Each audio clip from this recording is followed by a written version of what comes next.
So many arts organizations collapsed because they were living, season to season, and they didn't have a nest egg to lean back on. And they didn't have, the very generous philanthropic support that Northwest Arkansas has for arts organizations. And, a lot of those major gifts from our donors, a lot of that, the smart financial planning that we've done forever is what saved us, because a lot of arts organizations couldn't do it. Yeah.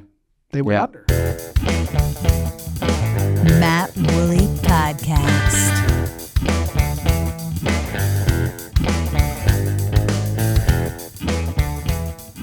Welcome to another edition of the Matt Woolley Podcast. I have today a very special guest, friend, Nick Zazal. Thank you for coming on, Nick. Sure. Thanks for having me. Yes, this is going to be a lot of fun. So much to talk about. But as we do on this podcast, I do have to give everybody your credentials. So, who is Nick Zazal? Well, his education, he attended University of Illinois, Urbana-Champaign, Bachelor in Fine Arts, Theater, Stage Management, Master of Science, Recreation, Sports, and Tourism. You have a pretty extensive work history. Assistant Stage Manager at Wildwood Park for the Arts, Stage Manager for Colorado Shakespeare Festival, Events Coordinator for, Krannert Center for the Performing Arts, Interim Events Manager at Krannert Center for the Performing Arts, Assistant Director for Events, Krannert Center for the Performing Arts, Assistant Stage Manager and Assistant Technical Director, International Festival of Arts and Ideas, Board of Directors for Champaign County Convention and Visitors Bureau, Planning Committee for the Christie Clinic, Illinois. It's a Southern thing. Marathon, Director of Events and Patron Services for the Walton Arts Center. You've served in many different seats for the International Association of Venue Managers, and currently you are the General Manager of the Walmart AMP. So, that's a lot. So let's start from the beginning. Sure. Where are you from, Nick? I grew up in Northlake, Illinois, just outside of Chicago. In fact, I grew up so close to O'Hare that when I was a kid, they soundproofed our doors and windows because we were under a flight path. So holy smokes! That's how close to O'Hare we lived. So we never could have those quiet outdoor conversations. So did you ever use the planes at O'Hare? Do you fly? Oh yeah. Okay, good. Well, that's the worst whenever you're right beside it and this thing is causing you turbulence, but you never get to use it. So that's good. Everyone always complains about O'Hare, but I gotta say, knock on wood, O'Hare's one of my favorite airports. So I heard about I've been through it twice, and I've heard the nightmares that it could be. Never had an issue, but I've heard some horrendous stories. So maybe I'm just fortunate. Yeah. So Nick, you're a city boy. I am a city boy. Yeah, that's accurate. Through and through. Yeah. So I married a Southerner. Oh, okay. Who grew up in a small town outside of Jonesboro. Oh, nice. So, and we just celebrated 15 years. Congratulations. Thank you. And so I've gained a little country over my that's good. over the last couple of decades. Nice to have an assortment. She makes fun of me all the time because I am a born and bred city boy. Well, there's a difference, but that's all right. Hey, you leveled up. I definitely leveled up. So, what was early Nick like? So, we're going to get into. I got to set this up because obviously you have a pretty extensive resume in entertainment and being a part of the nuts and bolts of the nightmare. I can only assume that it can be that all of us get to enjoy the end result of. Because being as a musician on a very small, minuscule scale, I can see a little bit of the behind the scenes of things, and I can what your resume actually has is pretty extensive. We'll get into that in a second. But where were you? What was your life like? How did you go this direction, kind of thing? So walk us through that. I'm one of those rare people who was very fortunate to figure out what I wanted to do very early in my life. You know, I didn't have a long period of soul searching in my 20s to try and figure it out, and, which, you know, I've been pretty fortunate, and, you know, that's part of why I've gotten to do all I've gotten to do and gotten as far as I've gotten at a relatively young age. You know, I'm in my early 40s, and because I have been on one track, you know, I didn't have a whole lot of detours. You know, it all started when I was in high school. Literally, I helped with the school play because I needed extra credit. That was what you guys started English, and they said, "Hey, come help build scenery. Come build sets." And that's awesome. We'll give you some extra credit on that English grade that doesn't look so hot. And, trade off. And so I did, and so I started, you know, in theater as carpenter and lighting. Lighting was a big area early on when I was still in high school or early college, and you know, interning and doing that kind of stuff. I really got into lighting design a little bit. Had a few opportunities to dabble there when I was really young, but then I discovered this discipline within theater called stage management. And I realized that it was the person who got to tell everybody else what to do. And I thought, that's cool. That's really cool. I control the chaos. And then I went to college and actually studied stage management and found out that it's a lot more than just telling everybody else what to do. But it sounded great. I was like, I can get a degree in that. That sounds fantastic. That's awesome. So early on, that was the path. The path was, go into theatrical stage management full time. So let's take a step back. Yeah. So you're getting into the formative years, but I mean, what was your aspiration what was, early adolescence, getting into high school, Nick? What were you? I had every couple of years. At one point, I wanted to be a veterinarian. There was a veterinarian phase. Then I realized science was fine. It was the math that was the problem. There was an author phase. There was at one point I wanted to be an industrial arts teacher in high school. I wanted to be a shop teacher. Wow, that's a first. I think that was kind of around the same time as the whole build scenery for a backstage carpenter thing. That kind of all was the same time frame. Once I got bit by the theater bug, though, I never went back. So really, what was it that? Because here's the thing, and I thought about this before you came here today. I came with my guns loaded. So most of when you talk about theater and you talk about the fame and you talk about the glory of it, let's be honest. Let's just straight shoot you here. The sound guys always get dumped on. The stage guys always get dumped on. The 100%. I was going to say 100% for the sake of my future musician career. I say, no way, man. Yeah. Just in case the sound guys are listening. It's the truth is, it is the sound guys, it is the prop guys, it is the executioners behind the thing. Now, don't get me wrong. It takes everybody to do it, but you can be a brilliant actor or singer. But if everybody else isn't doing their job, you're going to suck, right? Fair. But that's not the glory job. It's not the glory job. It's not, not to the public. Yeah. It's not. And so I'm not crapping on it. But you are the unsung hero. You are of theater and venues. You are. As a guy that's been on the stage. Yeah. You guys are the ones that make it happen. Well, someone has to. There's so many moving pieces, and probably it's probably down on your list. I might be getting ahead of myself, but I think that's what has kept me in this business. It's I think what I found attractive about it when I started getting into theater and live entertainment is the number of moving parts that all have to line up perfectly in order to get through a live event, right? Mm-hmm. It's all live. Mm-hmm. At any point of failure, mm-hmm. the whole thing goes off the rails, right? You have to the amount of pure dumb luck you have to have really to get through an event, a live event that goes on for 4 or 5 hours if you count from the time doors open to the time the show's done loading out. Longer than that if you count the loadout. I mean, there's so many things that can fail. and the planning, the communication, like all the things that you've got to get right to make sure that that all the pieces fall in place. I'm a puzzle guy. I like puzzles. That's awesome. Live events. You must like challenge. You like challenges.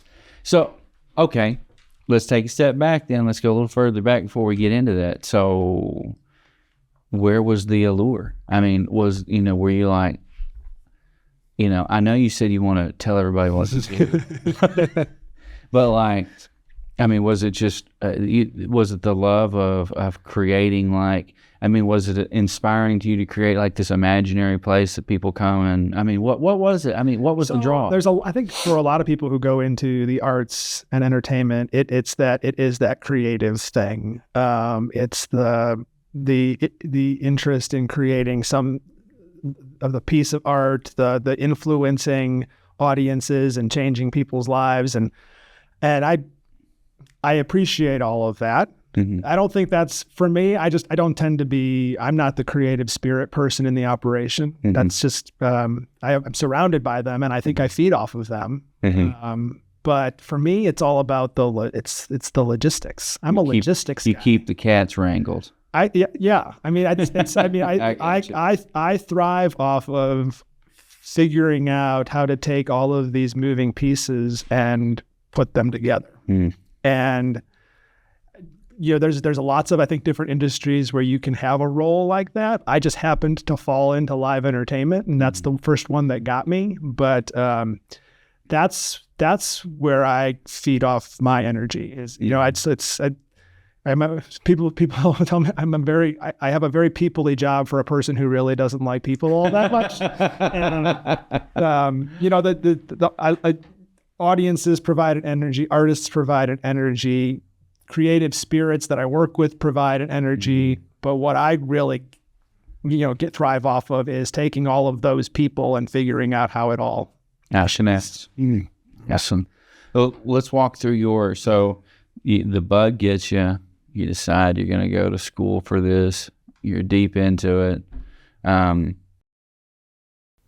Speak through that evolution there, because were you just, I know in your mind you weren't dead set, like, one day I am going to manage the Walmart. Yeah.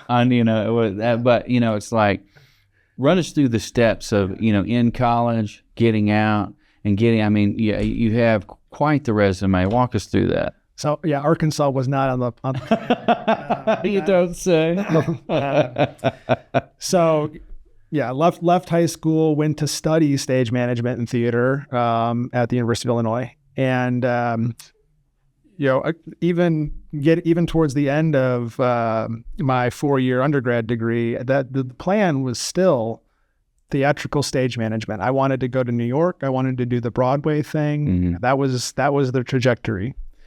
I think at some point along the way, though, as I was getting close to graduation, I mentioned earlier that stage management is a lot more than telling people what to do. There's also very much the care and feeding of the company of actors and performers that you're working with, right? If you're the stage manager, you have to have a bit of a mother hen in you, right? Because it's not just about making sure they hit their cues and everything. It's about you are helping them through this whole entire creative process and making sure that you've got all of the details around them set so that they're not having to spend energy on the logistics. They're spending the energy on the creatives, right?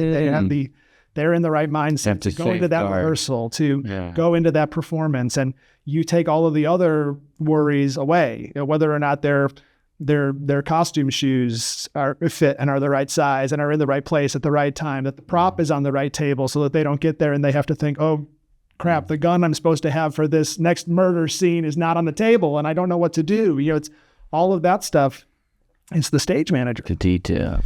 And at some point, I think I came to the realization that I loved the logistics. I didn't love the mother henning. I didn't. It's not who I am. And so I think I had to admit that to myself. And my while I was at the university, my sort of quote unquote beer money job was I worked for the events office at the Performing Arts Center as well. So I had my classes and my studies in the theater department, and we would produce shows designed, acted, stage managed by students. But the University Performing Arts Center also brought in touring artists. It wasn't just in-house produced shows, it was presented shows. So we'd have major tours that would come through with, the Katie Langs, Lyle Lovitz. We had a big concert hall. So I'd have Chicago Symphony, London Symphony. I mean, all these touring acts would come through, major dance companies. And so my job was to be sort of the liaison for the artists when they got there to make sure that all of their stuff was taken care of for the day and talk to the venue. You were the brown M&Ms guy? I was sometimes I was a brown M&Ms guy, so did the M&Ms. So I get to the end of college, graduate, get my degree. And just as I was leaving the university, one of the coordinators in the events office resigned. And I had not picked up a full-time job yet. And I was at my summer gig, which was with the Shakespeare Festival in Colorado. And they called me and said, would you sit in for a few months? Would you come do this? Because I was still unemployed. And they said, yeah, sure, I can do that. I'm available. And my girlfriend was still undergrad. So it was like, cool, I can go back to Champaign. Yeah. I'll do this for 6 months. It'll be great. Well, I very quickly, I think, realized that I had more aptitude working for the building than I did working for the artist. Because as I was working for the building, all the artists come to me, right? Like I get to do a much wider variety of different types of shows, different types of artists, different genres of music.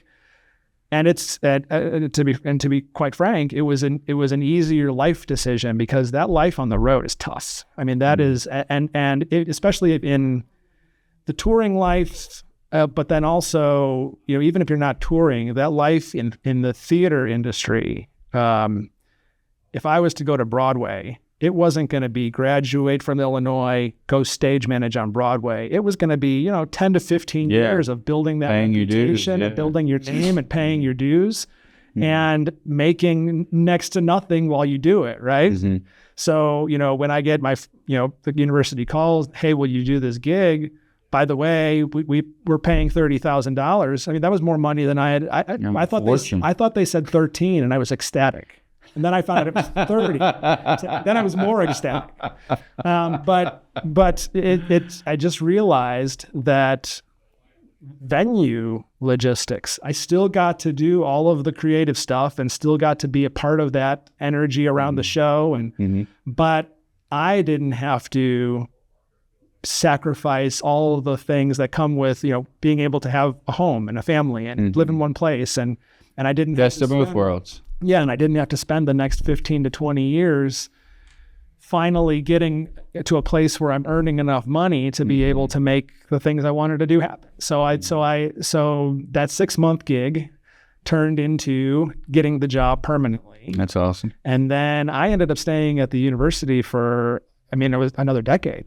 Wow. I went from being the coordinator to the interim manager to the manager to the director of the department. And by the time I left Illinois, I was the director of the events department. So that's awesome. So that office was all the tours that came through. That was the office responsible for all the logistics and coordination and advancing the details with the shows as they came and went. So it was a job that I really loved. Well, but they hated to see you go. They did. But a lot of the stuff on my resume is sprinkled in off seasons between years at Krannert. Yeah, I was trying to figure that out. Yeah. So I figured there's Yeah. So I basically in my adult life, home has either been Champaign or Fayetteville.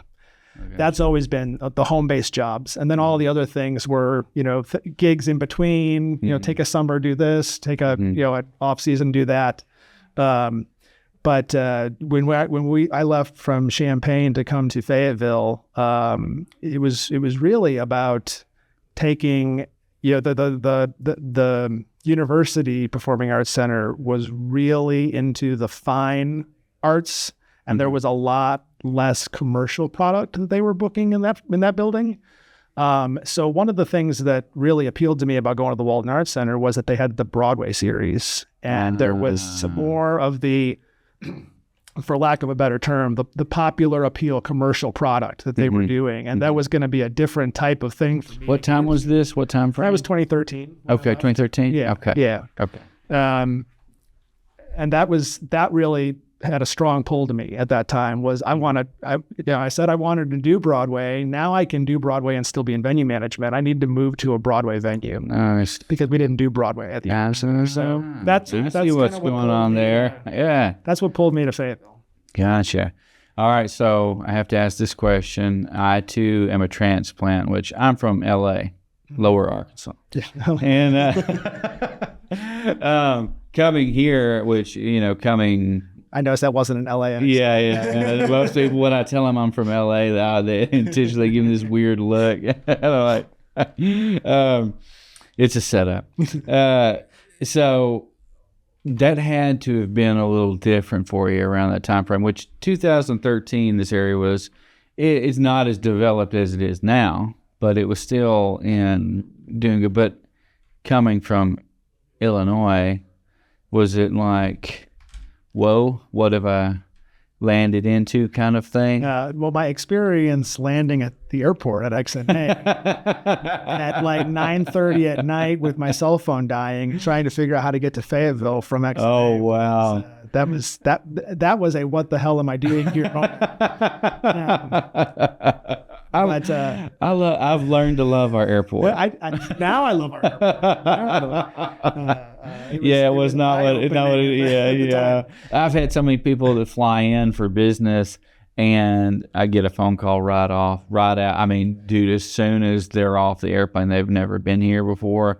They basically allude to, am I in the right place? It's like, dude, I'm seeing like cow pastures and stuff like that. And I'm like, yeah, welcome to Northwest Arkansas. Yeah. I mentioned my wife, Sally. Yeah, how'd that happen? When did we meet? So she went to grad school at Illinois. Oh, okay. Yes. She's from just outside Jonesboro. She's from Truman. Okay. She went to grad school at Illinois in costume technology in the theater department. So she doesn't design costumes, but she builds them. Oh, that's so she knows freaking awesome about fabrics and the understructure. Does she still do that? Somewhat. So in her spare time, occasionally a sewing project here or there. But no, she's our director of education at the Arts Center. Is that right? I didn't know that. She's that's cool. Director of Learning and Engagement at Walton Arts Center. Well, that's freaking awesome. So I had been dating Sally for a while, and we had gotten married before we moved to Arkansas. So I knew what I was in for a little bit. I had enough summers. When was your first time here? When did you come here? When did visit? To visit. It's August of 2013. Oh, so this is your first time here? My first time in Fayetteville was the interview. Yeah. Really? Yeah. Oh, wow. But you know what? Northwest Arkansas is a nice hybrid for us because it's like halfway between the city life I was accustomed to growing up and the small town life Sally is used to. Yeah. Jonesboro. We're right in the middle. That is I've never heard anybody put it that way, but you're spot on. So coming from a guy that's from the sticks, going to the big city was going to Little Rock, you know what I mean? Yeah. But from a guy that's from the sticks, but also aware of, areas like you're from, it is, now that you say that, a very nice in between, because it's got that hometown feel, but it's got, big city. It's got hometown feel and hometown love with big city amenities. Yes. Yeah. It's a really unique place. Everybody inching further and further to big city. It is. At this point. It is. It really is. It really is. Which I tell everybody too that visits here. I'm like, man, I've heard all this stuff about Arkansas. Arkansas is not so bad. It's like, hold on. Like, Arkansas is a really great state, but let's be 100% clear. Northwest Arkansas is not Arkansas. It's like its own little unique, like it's its own thing. I don't know anywhere else in the nation that's like Northwest Arkansas. Yeah. There's just really no comparison. And I'm not trying to, be kiss butt to Northwest Arkansas, but it's just true. Like, it's unique. Yeah. But yeah, 100% is pushing towards that big city living that you're accustomed to. So that's awesome. So you come in, you do the interview. Well, I mean, what was your emotions when you were doing that? I mean, you were obviously excited, but you probably it sounded like you were a little shocked when you come in. So walk us through, where's Nick's head? Well, so I'll add some context to that time frame. I came from my interview in August of 2013, and Sally was 9 months pregnant. Oh. Our oldest daughter was born September 18th, 2013. Oh, wow. I accepted the job at home before we left for the hospital. Wow, that's awesome. So I took the job. We went and had a lovely, lovely daughter who is about to turn 12. And then after we had the baby, it was like, what the hell are we doing? How are we going to leave all of our family and entire support network? I mean, I'd been in Champaign for 13 years. Yeah, man. And we were like, we don't know anybody in Fayetteville. Yeah. I mean, Sally had been to Fayetteville once or twice. I had only been the one time for the interview. Wow. And but we decided that it was still the right leap. move. It was, the interview, I mean, the interview went great. I mean, I really felt very at ease in the interview, which I think is what made it easier to eventually, take that chance with a newborn, a 6 weeks old when we moved. that is a lot of new stressors all at once. Yeah. And your first too. Yeah, that's different. The first one is always, let's be honest, we're new parents. It's new to them and it's new to the parents. You know what I mean? Yeah. How many you handle? That's what I thought. Yeah, I do too. So yeah, the second one, I mean, you just put it in your pocket and feed it M&Ms. It's good, But the first one, you're worried you're gonna break everything, and then we're doing this right, and then put a new job and in a new city. So was stress high for you? It was pretty. Still quite stress. That's fair to say. But you made it. We made it. We made it. Yep. And so we, when in my interview, I give our CEO a hard time about this all the time, but nobody in my interview mentioned the amp. I was interviewing for the position at the Walton Arts Center. Was it even a thing at the time? Was it the parking lot? It was at the fairgrounds at the time. Yes. But a few years prior, the Arts Center had purchased the asset of the amp, took over the concert series. And nobody said anything about the fact that they had just put shovels in the ground in Rogers to build a permanent venue when I interviewed. The whole focus was on the Arts Center. So then 6 weeks later, I show up in Fayetteville, and it became pretty quick for me to realize that that there was a whole other part of my job. And that one of the things I think that was attractive about me for them was they were looking for somebody who had a real operational and logistical background to help develop the operations plans for the amp. Now, the design was already done. I mean, the shovels were in the ground. They were building. But they did not yet have the operational plan. Like, how are we going to staff this thing? And how are we going to number the seats? Where are we putting the trash cans? All the nuts and bolts. And there was obviously an existing team in place who had operated the amp previously at the mall and the fairgrounds. Brian Crown has obviously been tied to the entity from the beginning, and he had a great team. But I think that there needed to be another voice, sort of that came from a more of an operational background in the process. And I think that was one of the things that I was asked to do early on, was to sort of. But you had no clue. I didn't know about it until I got it. It was like, day 2. By the way, we're building a venue. Oh, great. But it was exciting. Yeah. I mean, I'd never done that before. Well, I'd never been a part of it. So then go. That's exciting, but then go back to it. Let's be a human here. So, new job, new town, new baby, Now this. Did you feel like your head was going to explode? There are parts of 2013 and 2014 that I don't remember. Blackout moment. What's wrong with Nick? Just leave him alone. That's awesome. But I think that's cool to see how it's come, though. I mean, you were there at the forefront. I was there at the. So you take everything. You definitely take everything personally if people start rearranging the amp. When we opened the amp with Blake Shelton in June of 2014, my job on opening night was to manage the front gate. That was my sort of my role, and I did that for quite often for the first 2 seasons. There were a couple of us who would trade off, but I would be the front gate manager on nights when we didn't have something at the Arts Center at the amp, and then it sort of evolved from there. And it's amazing to see what the amp has become in 12 years. I mean, it's mind blowing.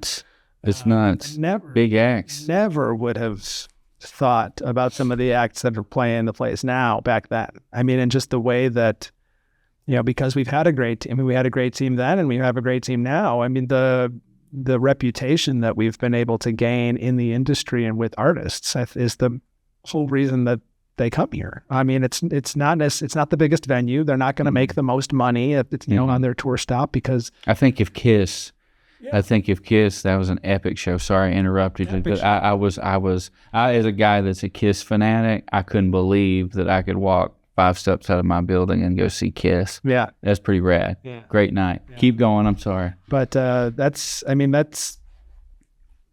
we have babied and nurtured and fostered that reputation with artists probably above anything else. I mean, that's because without that word of mouth in the industry, because they all talk, right? Well, again, artists talk to artists. The artists and the management groups, agents, managers talk to managers, and we, it's really important. Even if the venue's not quite as big as they usually play, maybe they prefer indoors and they don't really want to go outdoors and have to deal with the heat. But a lot of that stuff can be overcome if the artist and the tour know they're going to have an easy day. If they know this venue has a reputation, the catering's always good, they always are fully staffed on stagehands, they don't screw around with security. They make my life easy, basically. There's 3 things with a tour you can't screw up. Don't screw up the security, the stagehands, and the catering. Okay. If you get through that, then you can have latitude for a lot of other things. Just don't screw those 3 things. All right, noted. And that's awesome.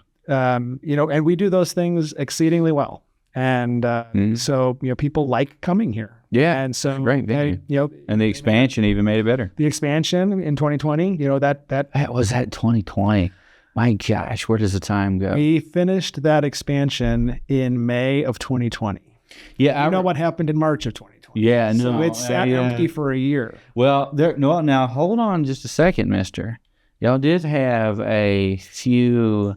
What was it? What were they called? Happy hours. Well, y'all had some fun little things up there in the new part because we played one. Oh, did you really? Yeah, Hot Licks. I was in Hot Licks for a decade. But yeah, Brian asked us. He's like, "Hey, I need a favor from you guys. What's going on?" He's like, "So we're doing this thing." I was like, "Is anybody gonna come?" He's like, "Oh yeah, it'll be fun." I was like, "Was it fun?" It was. It was a little nippy though for spandex. Yeah. For spandex, it was a little nippy. But it was fun. We rocked it out. Everybody had a good time. We also did socially distanced movies. Yeah, I remember that. Movies, and they painted circles in the lawn for like family pods. Like your family would sit here, and then it was 6 feet to the next circle in the lawn. We won't get off into that, but I look back. That's such an alien thing to think about. What weird times, man. Weird times. And a hard time for entertainers and entertainment. Yeah. I mean, I know that, we look at it now. Let's talk about that. Let's hit on that one. You brought it up, mister.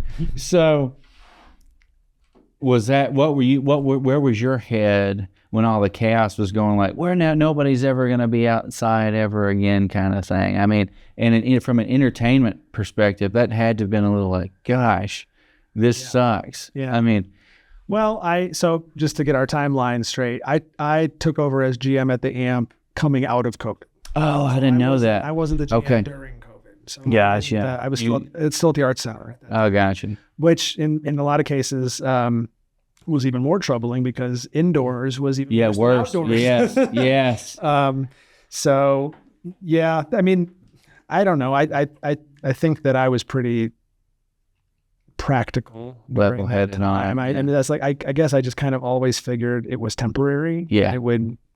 I think a lot. It would lapse. I think a lot of people did, but then there was that whole thing of like just people acting crazy, like we could never move out again. It's crazy. But I felt so bad for so many of the artists that was going on, because that's what they do. That's how they make their livelihood. And well, and so many arts organizations collapsed. Yeah, because they were living season to season. And they didn't have a nest egg to lean back on. And they didn't have the very generous philanthropic support that Northwest Arkansas has for arts organizations. And a lot of those major gifts from our donors, a lot of that, the smart financial planning that we've done forever is what saved us, because a lot of arts organizations couldn't do it. Yeah.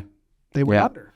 Well, I'm grateful for that. You guys put on Walton Arts Center and the AMP just such spectacular diversity in artists. There's something literally for everybody here. And, everything. Like I tell everybody, like the beauty of Northwest Arkansas and the setup that we have right now is like you can literally live anywhere up here and you're 20 minutes away from some good entertainment. Yeah.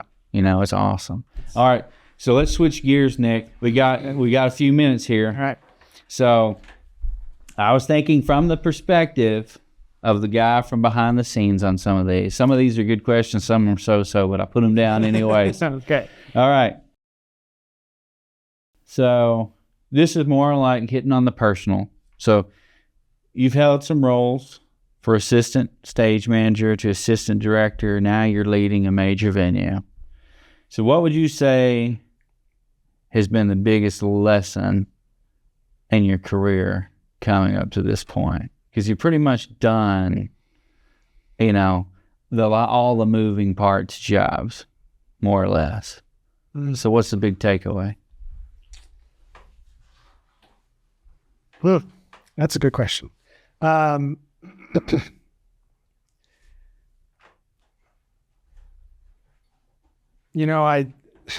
are so many different. It's hard to choose with a central theme. I think for me, one thing that I have had to learn is always to focus on the long game, not the short game. I think in my youth, I was a lot more prone to see, a communication or a situation, whether that be with coworkers or with, artists who are visiting or tour managers who are visiting, and see it as the building's on fire and we need to solve this now. And I think I'm a little more even keeled about that kind of stuff now. It's like, look, this is, this too shall pass. That's awesome. Yeah. So, because you got to remember, I think it's in our business in particular, if I have a bad day with a tour or an artist coming through, it's a single day. Like that tour's going to move down the road and there'll be another tour behind them. It's not to dwell on the negative. That's awesome. That's harder when it's people who you do have to deal with day in and day out. Mm-hmm. But at the same time, I think this is a really relationship oriented business. And your relationships with people is more important than almost anything else in terms of being able to get those logistics and operational things right, is because when you build trust between people is when people give you grace when you get it wrong. Amen to that. If you don't have that base of good communication and trust, then that's when you do something wrong and people are like, well, just look. Well, it's like, but if they know that you are holding up your end of the bargain because you built trust in advance, then I've found there's a lot more grace for when I do get it wrong. Man, that's a spectacular answer. And you're a pretty humble guy, and you're proud of it. That's awesome. Okay. Well, you answered two questions with one because, that's great advice for, up and comers too. I would fair to say that too. Your answer is that's a time game, because I too have seen not that exact answer. That's the exact same thing. But it's that like patience, understanding. There's going to be a tomorrow. Yeah. What can we do the best of today? Kind of thing. Absolutely, great answer. Okay, so what's the most rewarding part of running the AMP to you?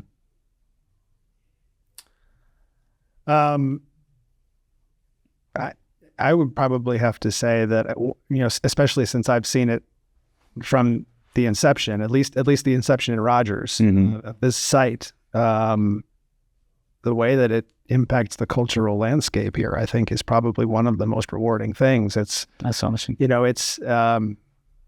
is a centerpiece of this region in terms of quality of life. I mean, there's a reason that the AMP gets all of the corporate support that it does, and it's a lot of it has to do with recruitment, right? We've got so many corporations here and so much, and they're trying to recruit the best and brightest people to come work here and prove to people that Northwest Arkansas is a place worth living. And I think the AMP is a huge part of that, because it's that arts and culture, it's that social outlet, it's all of those things, because we're still a relatively small region by comparison to something. But people come from all over, and they know all about it. They do. They do. Yeah, we're in the top 30 amphitheaters in the country. Dude, I've talked to people. Obviously, there's the easy ones like Missouri and all throughout Arkansas, and I can tell people, I've told people, well, they say, where's your office? I said, we know where the AMP's at, we're right there. And they're, oh yeah.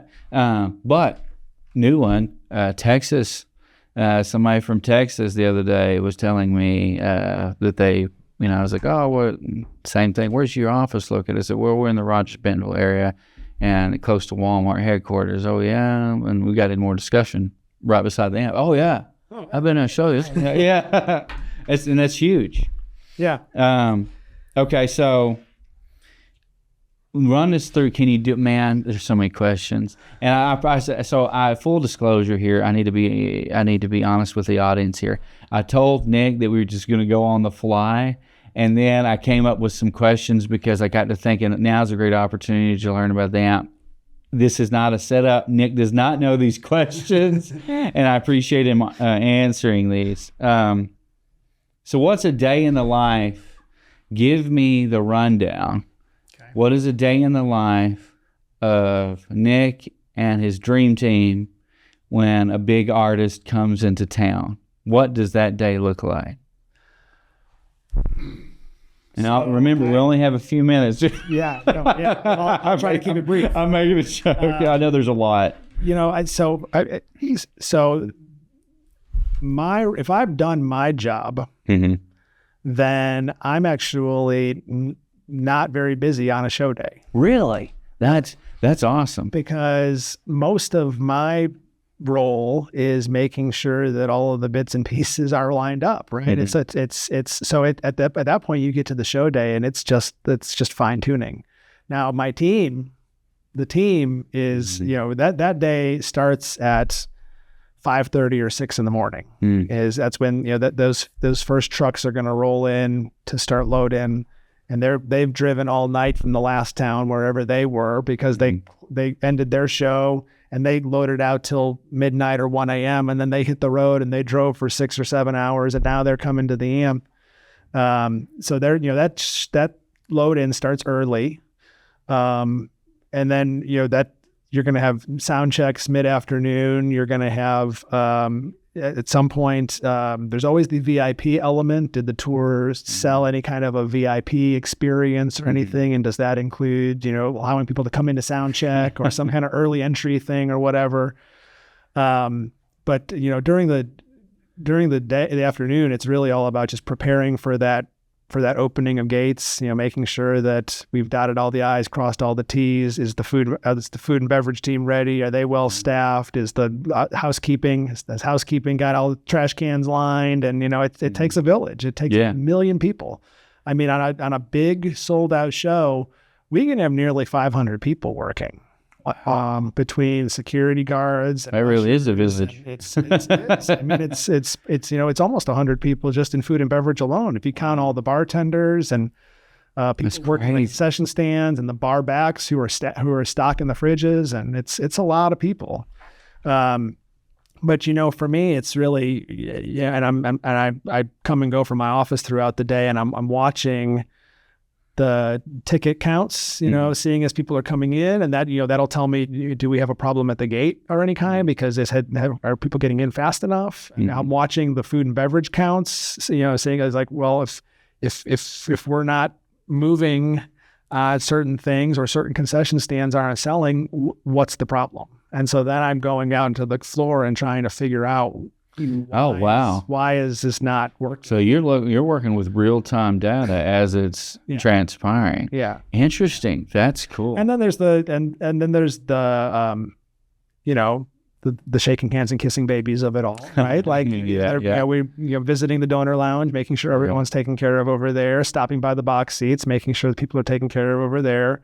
We encourage our team to do surprise and delight kind of things when we have a customer service issue or whatever. We'll make sure that people feel special and taken care of, and sometimes that's an upgrade, or sometimes it's a concessions coupon or whatever it is. So there's some of that, and just walking around and listening for feedback. That's awesome. I don't necessarily even have to engage with people as much as stand in proximity and just listen to what are the complaints, what are the positives, what do they love, what do they hate, and then a lot of that ends up informing what the next off season's projects are going to be. Right? It's like, well, if they really value this aspect of the experience, then we need to put more energy into it.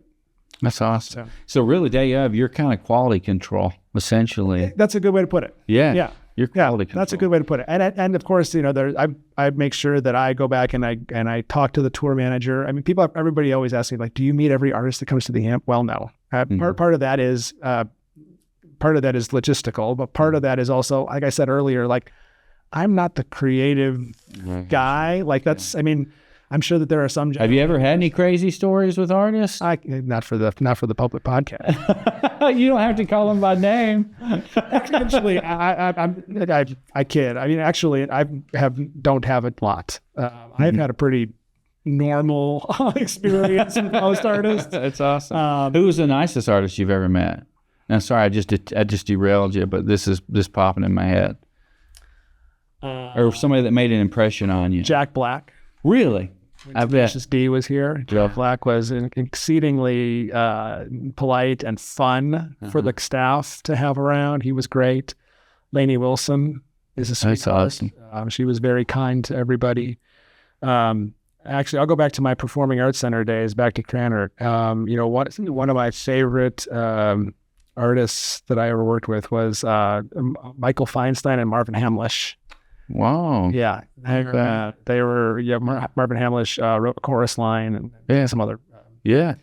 But they did a show together at the Arts Center, and they were just the most professional, nicest guys. It was Yo-Yo Ma. Yo-Yo Ma is another one. He always looks like a sweetheart. I mean, whenever he talks and stuff like that. Consummate professional and funny. He is a funny dude to hang around.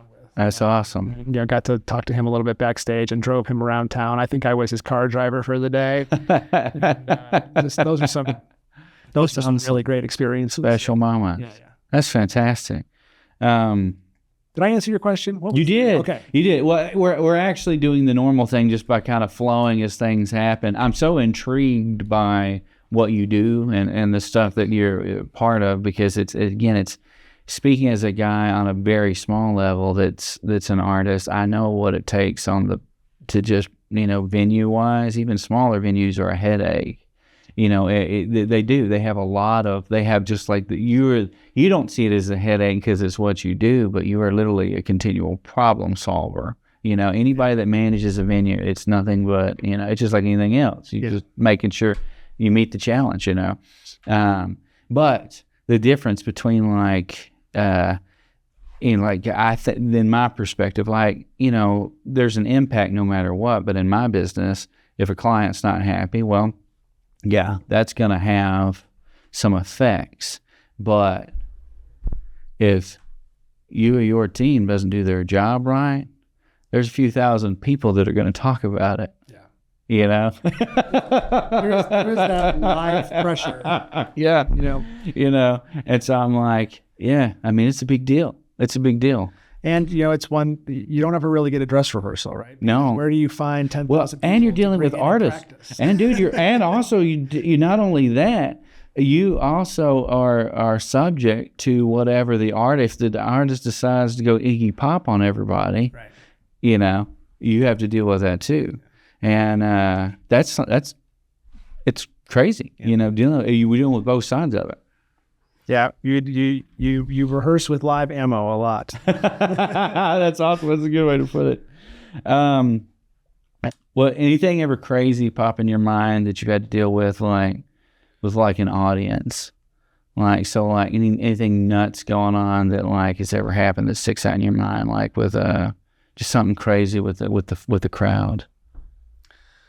Crowd dynamics are always interesting. I don't want to dwell too much on some of them, but some of the sense of security issues are it's sobering. Not just at the AMP has had a couple of things over the years, but we're constantly having to think about things like the Harvest 51 Festival in Vegas with the Jason Aldean concert. Those sorts of things are always front of mind. So you always have to be prepared for the worst, but hoping for the best. Well, I'll give accolades to the AMP. I've been to a lot, and I do mean a lot of venues across the nation. Everybody's always super friendly and super taking care of people. And I think that speaks to leadership. So, that's awesome. What have you ever had anything strange happen? Anything just weird, what is going on kind of thing with an artist or tour or something that you can talk about? You don't have to name the artist. Like I said, I know you have to be careful, but is it I get it if you can't. But honestly, I'm trying to think of a good story to be able to share. Back in my performing arts center days, there's always the opera divas of the world. It's probably some of my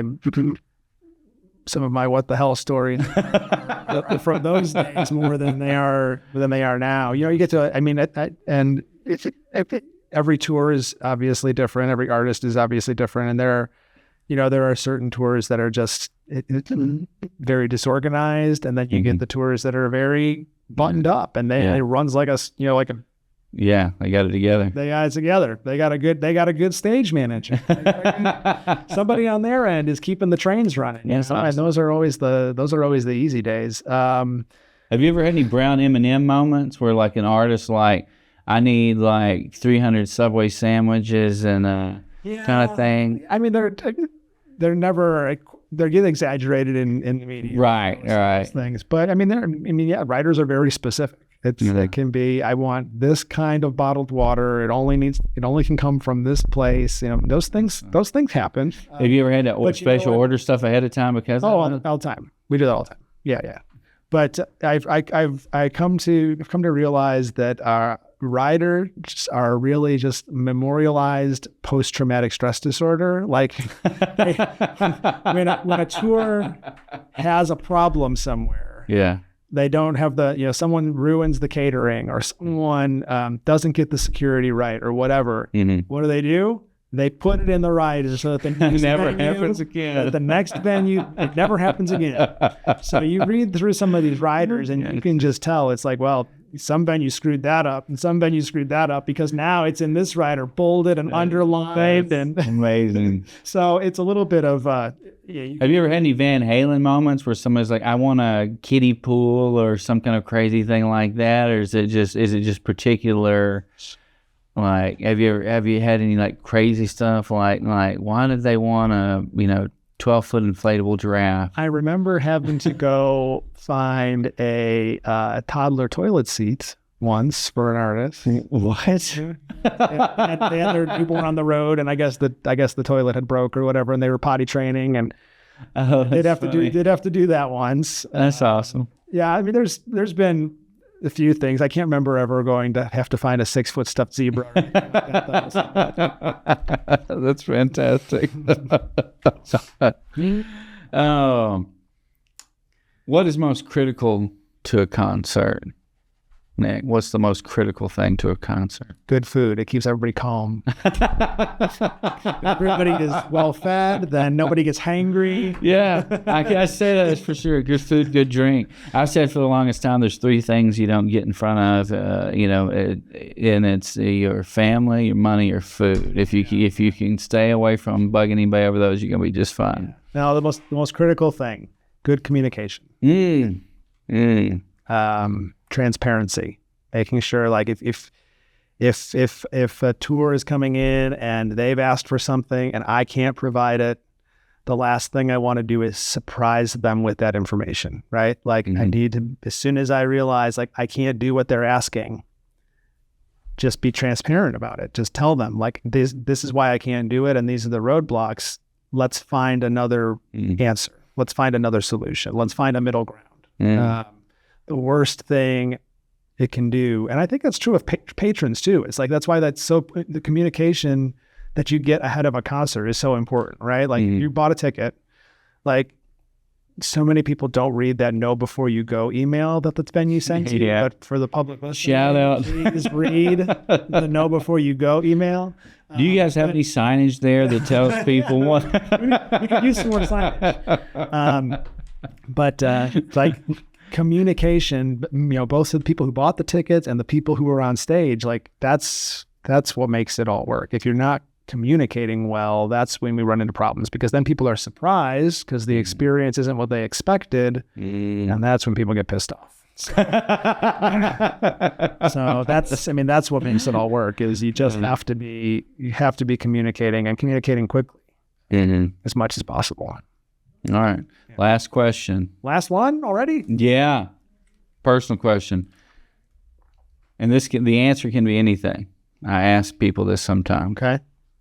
What gives Nick joy?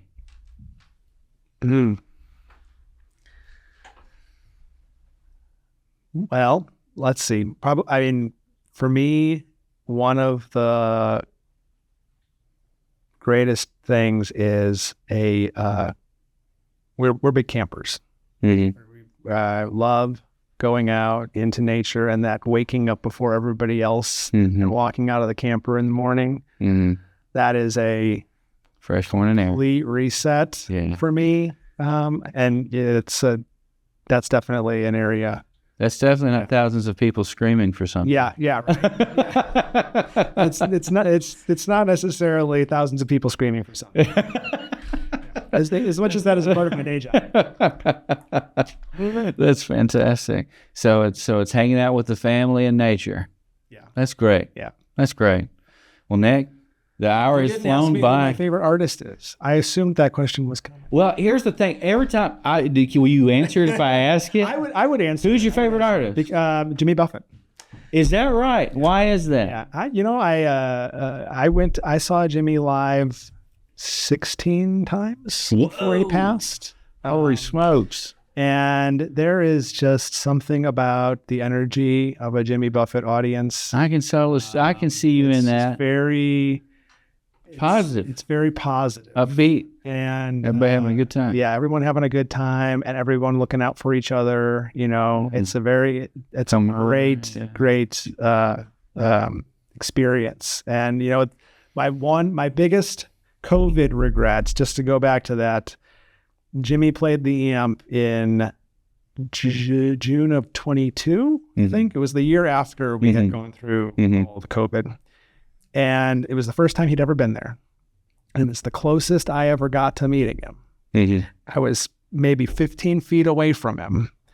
But the tour was under very strict COVID protocols because, Jimmy wasn't a spring chicken at that point. He was already in his early 70s. And they were all masking up and keeping their social distance. And so I said to myself, I'm not going to introduce myself. I'm not going to do it. I'll get him next time. And then he passed a year later. And so I never got to meet Jimmy in person. Now I've met a lot of his band several times. They smaller gigs, and I met a lot of them that day when Jimmy played. And the Coral Reefers are all fantastic. a lot of them are great people. But I will always regret that I didn't meet Jimmy. I'm trying to respect the COVID restrictions, but I never got a chance. The dadgum. Rest his soul. Yeah, great artist, fantastic artist. And now that you say it, like, as soon as you said it, I was like, man, I can so see Nick. I get it. Yeah. And you're a very positive dude. And at least in my dealings with you. and I could totally see you in the Jimmy Buffett vibes. So that's awesome. And thanks for answering that. So here's the thing. So I've asked people in various entertainment industries, like who's favorites and stuff, and nobody has come out and said, oh, what? And it's because they don't want to show favoritism. Yeah. Well, Jimmy's passed. Well, that's what saying. You got to pass because he's gone. He's awesome. Well, Nick, thanks for coming on. Absolutely. You come on again? Sure. Why not? All right. Be a good time. Thanks, man. Sure.